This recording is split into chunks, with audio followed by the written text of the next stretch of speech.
ધારાસભ્ય છું. પ્રોટોકોલ તને ખબર નથી તમને? તો આવો આ બાજુ. હા પણ મને જવાબ આપો ને. હા પણ અહીંયા આવીને જવાબ આપો મને. આ બાજુ આવીને જવાબ આપો. અમે બી ખાધા પીધા વગર જ છે. અરે સાહેબ નામ વાત કરાવો મને. આવો ધારાસભ્ય આવ્યા છે. હા અત્યારે ત્યાં આવીને વાત કરાવો મને.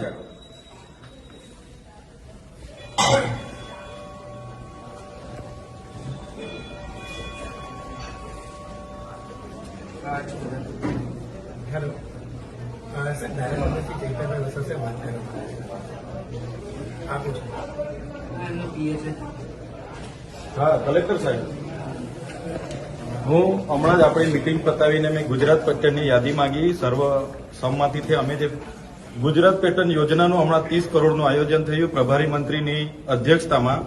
અમે તાલુકા જિલ્લાના ચૂંટાયેલા પ્રતિનિધિ, ધારાસભ્ય, સાંસદશ્રી અમે બધાએ સર્વસંમતિથી 30 કરોડનું આયોજન સર્વાનુમતે મંજૂર કરી.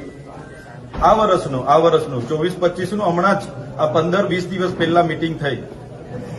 તો 30 કરોડના આયોજનમાં અમારા એક પણ કામ નથી આવ્યા અને પ્રભારી મંત્રીએ બારોબાર કોઈ એજન્સીના કામો બધા મંજૂર કર્યા છે. અમે કલેક્ટર સાહેબ, અમારી પાસે પ્રાયોજના વહીવટદાર શ્રી આયોજન માંગ્યા હતા. એ આયોજન અમે મીટિંગ પહેલા એમને અમારા સૂચનો આપી પણ દીધા.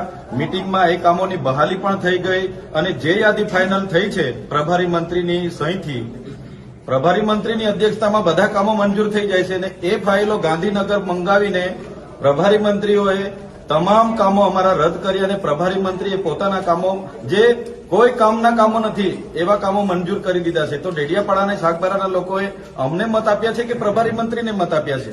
અમારા એક પણ કામો એમાં મંજૂર થઈને આવ્યા નથી.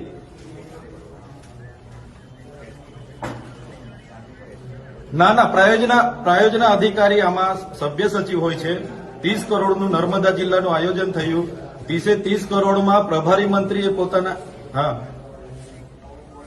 ના સાહેબ, આમાં સભ્યમાં તમે ને અમે બધા જ આવીએ છીએ ને આપણી કલેક્ટર કચેરીની કોન્ફરન્સ હોલમાં જ મીટિંગ થઈ છે. અને 30 કરોડના આયોજનમાં સાહેબ, 30 કરોડના આયોજનમાં બોગસ કામો, જે રિનોવેશન અપગ્રેશનમાં 55 લાખના કામો મૂકીને પ્રભારી મંત્રીએ મંજૂર કર્યા છે. અમે હમણાં યાદી લઈને આવ્યા, હમણાં જોયું અમે. તો આવું તો કઈ રીતના ચાલશે કે ચૂંટાયેલા પ્રતિનિધિઓ આયોજન આપે? વાંધો નહીં સાહેબ, તમારા દરવાજા પર હું બેઠું છું ધરણા પર. આની ચર્ચા કરી લો પ્રભારી મંત્રી અને તમારા સભ્ય સચિવ સાથે, પછી મને જણાવો એટલે હું પછી 2 દિવસ બેસવું પડે, 3 દિવસ બેસવું પડે, હું અહીંયા બેસું છું. ઓકે સારું.